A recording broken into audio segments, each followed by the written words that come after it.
Kings কাপে মাঠে নামছে আল হিলাল, খেলবেন কি নেইমার জুনিয়র? ইনজুরির কারণে আল হিলালের হয়ে খুব বেশি একটা ম্যাচ খেলতে পারেননি নেইমার জুনিয়র। সৌদি ক্লাবটিতে যোগ দেওয়ার পর থেকেই ইনজুরিতে পড়ে মাঠের বাইরে কাটিয়েছেন পুরো 1 বছর। দীর্ঘ এই ইনজুরি কাটিয়ে নেইমার জুনিয়র 2024 সালের শেষের দিকে মাঠে ফিরলেও মাত্র 2 ম্যাচে মাঠে নেমেই আবারও নতুন হ্যামস্ট্রিং এর চোটে পড়েন এই ব্রাজিলিয়ান। নতুন এই হ্যামস্ট্রিং এর চোট নেইমারকে মাঠের বাইরে রেখেছিল প্রায় 6 সপ্তাহ। তবে এবার সকল ইনজুরি কাটিয়ে মাঠে ফিরেছেন নেইমার। পরিপূর্ণ ফিট হয়ে আল হিলালের হয়ে খেলেছেন ফ্রেন্ডলি ম্যাচ। ইনজুরি কাটিয়ে ফেরার ম্যাচেই নেইমার পেয়েছেন 1 গোল ও 1 অ্যাসিস্টের দেখা। ফ্রেন্ডলি ম্যাচে নেইমার মাঠে ফেরার পর থেকেই তার ভক্তদের মাঝে ফিরেছে স্বস্তি। এদিকে আজ 7 জানুয়ারি কিংস কাপের কোয়ার্টার ফাইনালে মাঠে নামতে যাচ্ছে আল হিলাল। তবে গুরুত্বপূর্ণ এই ম্যাচে আল হিলালের একাদশে রাখা হবে নাকি নেইমারকে,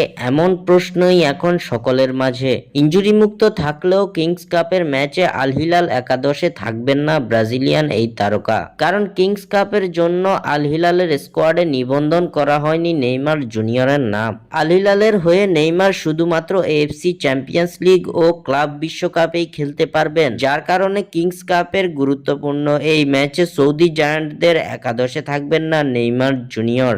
স্বাক্ষর থেকে সাদবিন ইসলাম।